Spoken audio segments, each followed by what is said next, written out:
ये बिल जब से आया है तब से विपक्ष ने कुछ भ्रांतियां फैलाना शुरू की। सबसे पहली भ्रांति फैलाना शुरू की कि जाति जनगणना को टालने के लिए ये कर रहे हैं। जाति जनगणना को टालने के लिए हम ये संविधान संशोधन लेकर आए हैं। मैं इनको बताना चाहता हूं मान्यवर, 3 माह पहले जाति जनगणना का पूरा टाइम टेबल हम घोषित कर चुके हैं। टालने का सवाल ही नहीं है। जातिवार जनगणना की शुरुआत हो गई है। उसका पहला चरण जो है वो अभी चल रहा है। फिर आए कि दक्षिण को अन्याय हो जाएगा। कल मुझे थोड़ा भय लगा कि उत्तर बनाम दक्षिण का नैरेटिव एक रात के लिए भी दक्षिण के राज्यों में नहीं होना चाहिए। मैं फिर से स्पष्ट कर देता हूं, दक्षिण का राज्यों का इस सदन पर इतना ही अधिकार है जितना उत्तर के राज्यों का अधिकार है। अरे दक्षिण छोड़िए, छोटी सी यूटी लक्षद्वीप का भी इतना अधिकार है जितना उत्तर प्रदेश, गुजरात और बिहार का। ये देश को इस तरह के नैरेटिव से, उत्तर दक्षिण के नैरेटिव से टुकड़े टुकड़े नहीं करना चाहिए। माननीय, इससे ऊपर उठना चाहिए। ये क्या कहना चाहते हैं कि ये सदन में जो व्यक्ति बैठता है वो ये सोचता है कि किस राज्य से मैं आ रहा हूं। मान्यवर, हम शपथ लेते हैं तो मन से लेते हैं। जो संविधान हाथ में लेकर शपथ लिए हैं वो उत्तर दक्षिण का भेद कराना चाहते हैं। हम नहीं होने देंगे। मान्यवर, जो भी सदस्य यहाँ शपथ लेता है वो भारत को अक्षुण्ण रखने की शपथ रहता है, पूरे भारत के कल्याण की शपथ लेता है।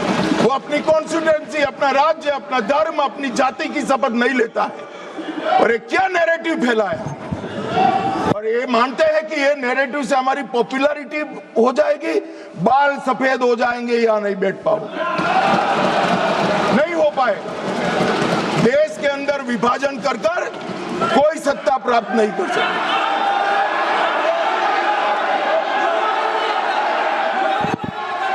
मान्यवर,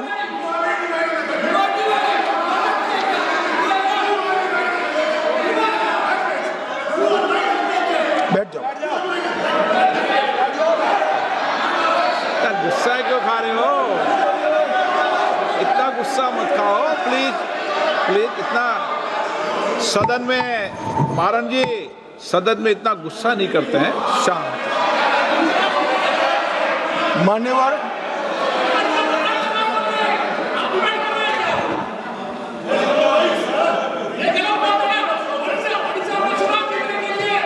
मान्यवर, मान्यवर,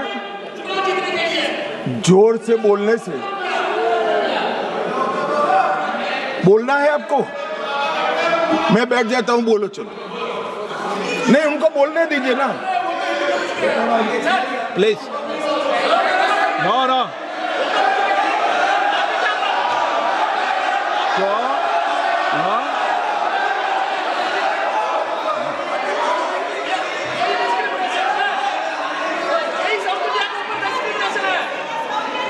मान्यवर,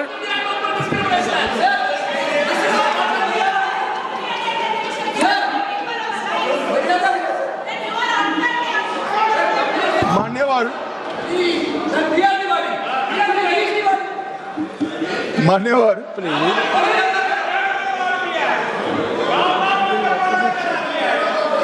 माननीय अध्यक्ष जी,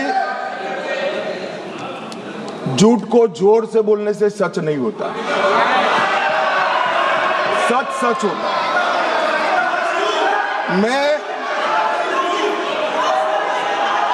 मैं बड़ी शांति से समझा रहा हूं कि ये परिसीमन आयोग और संवैधानिक सुधार के लिए ये नैरेटिव फैलाया जा रहा है।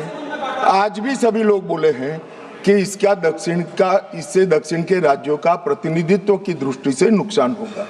मैं ये बात कर रहा हूँ वो हकीकत नहीं है।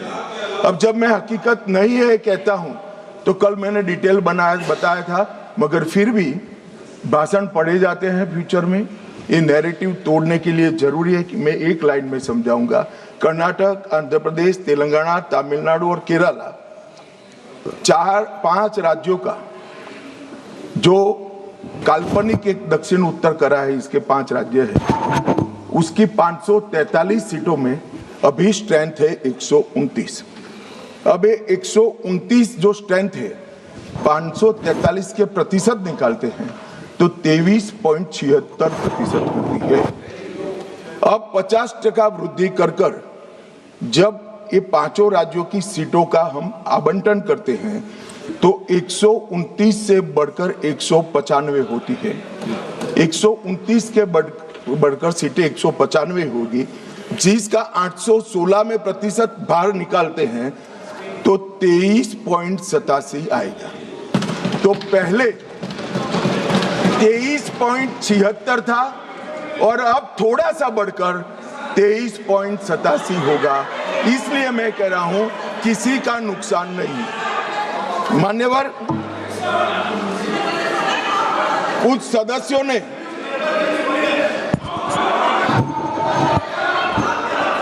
मान्यवर आप पारित कराने की सहमति दो, अभी पेश करा देंगे।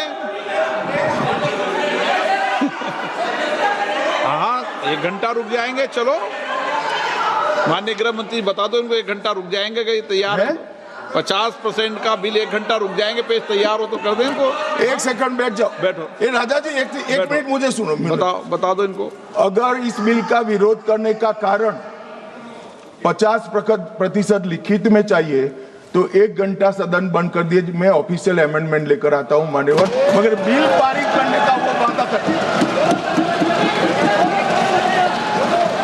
अब वेणुगोपाल जी बताए क्या बिल पारित करेंगे? चलिए, सहमत हो? सदन में बात कर लेते। सहमत हो? अभी अमेंडमेंट लाएंगे। चलो सर, शुरू करते आगे। Sir last minute. हाँ sir, last minute, yesterday onwards, when the bill introduced itself, entire opposition demanding we want this to be in the legislation. Number 2, the constitutional protection of the delimitation to the states, number of the seats in the state should be protected. We are asking the Home Minister whether are you ready to dealing the delimitation process along with the women reservation, number 1. Number 2, if you are ready to include the number of seats in each state by legislation by 50%, these 2 things, are you ready? Sir अब बैठ जाओ। हो गए भाई, तेरा नेता बोल लिया। मान्यवर, वेणुगोपाल जी ने 2 शार्प क्वेश्चन पूछे। अरे बैठ जाओ गोगाई साहब, 5 तारीख को काउंटिंग है यार, बैठ जाओ अभी। अरे 4 तारीख को काउंटिंग है, बैठ जाओ। मान्यवर साहब, मैं इनका जवाब देता हूं, इनको बिठा दीजिए थोड़ा माइक पे प्लीज।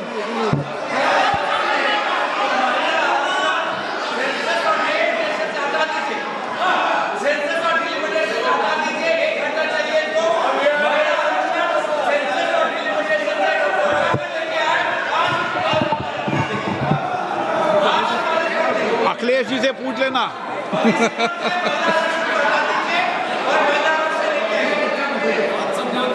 मान्यवर, मुझे लगता है कि आपके नसीब में यश लिखा है। एक बिल पारित हो जाएगा शायद। मान्यवर, वेणुगोपाल जी ने 2 चीजें करी कि एक तो 50% आरक्षण और 50% सीटें बढ़ाई जाएगी, उसको बिल में शामिल करने के लिए ऑफिशियल अमेंडमेंट लाने के लिए तैयार हो।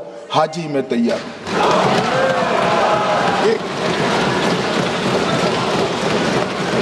एक सेकंड, अब नहीं होता भाई, बैठ जाओ। दूसरा भी बताता हूं मान्यवर, 1 घंटा आप सदन स्थगित कर दीजिए। 1 घंटे में मैं मेरा ऑफिशियल अमेंडमेंट मेरे पास में तैयार है, जेरोक्स कराकर सभी सदस्यों को सर्कुलेट कर दूंगा, क्योंकि हमें 50% सीट बढ़ानी है, हमें कुछ छिपाना नहीं है, हमें कोई चोरी करनी नहीं है, तो हम कर देंगे। और दूसरा उन्होंने कहा कि डिलिमिटेशन 26 की जनगणना का ये झांसे में मैं नहीं आऊंगा, क्योंकि ये इसके माध्यम से अरे बैठ जाओ ना, बैठ जाओ।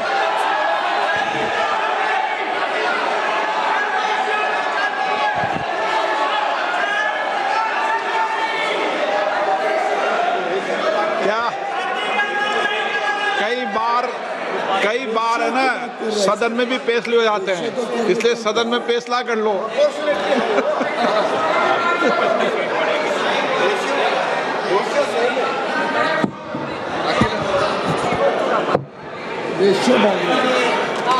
माइक ही नहीं है। अध्यक्ष महोदय, क्योंकि आपने कहा और माननीय मंत्री जी कुछ बात रख रहे हैं और हमारी तरफ से कोई बात आई है, अभी तक 11 साल का जो अनुभव है लगभग, अध्यक्ष महोदय, अगर भारतीय जनता पार्टी ये लिख करके दे देगी कि हम महिला प्रधानमंत्री बनाएंगे, तब भी हम इन पर भरोसा नहीं करेंगे। मान्यवर, इसलिए ऑफिशियल अमेंडमेंट मैं बाद में इसका जवाब देता हूं। मान्यवर, मैं इस देश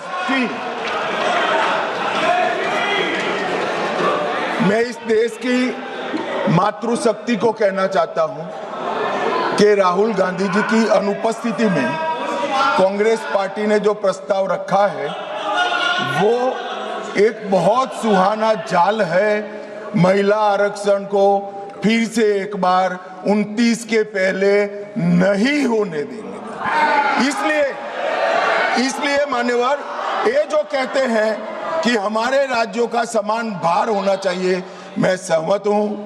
महिला आरक्षण 29 के पहले ही करना चाहिए, 29 के बाद ले जाने के लिए इनका षड्यंत्र सफल हम नहीं होने देंगे। मान्यवर, मैं समझ रहा हूं कि ये वोट नहीं देंगे तो महिला आरक्षण का बिल गिर जाएगा, मगर इस देश की महिलाएं देख रही है, उनके रास्ते का रोड़ा कौन है वो देख रहे हैं। मान्यवर,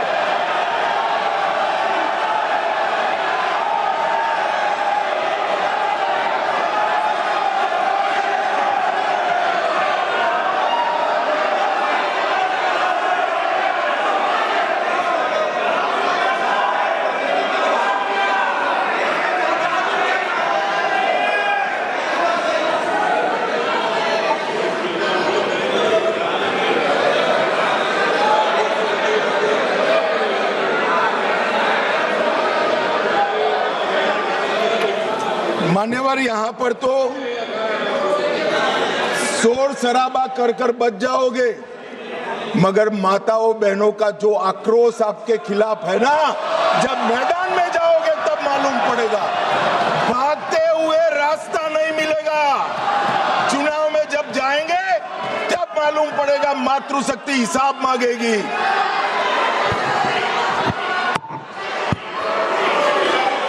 मान्यवर,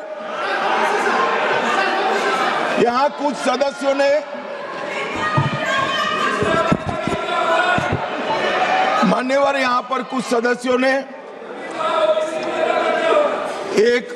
मैं बताता हूं भाई साहब। मान्यवर, यहां पर कुछ सदस्यों ने दूसरी भ्रांति फैलाई कि मुस्लिम महिलाओं को भी आरक्षण मिले।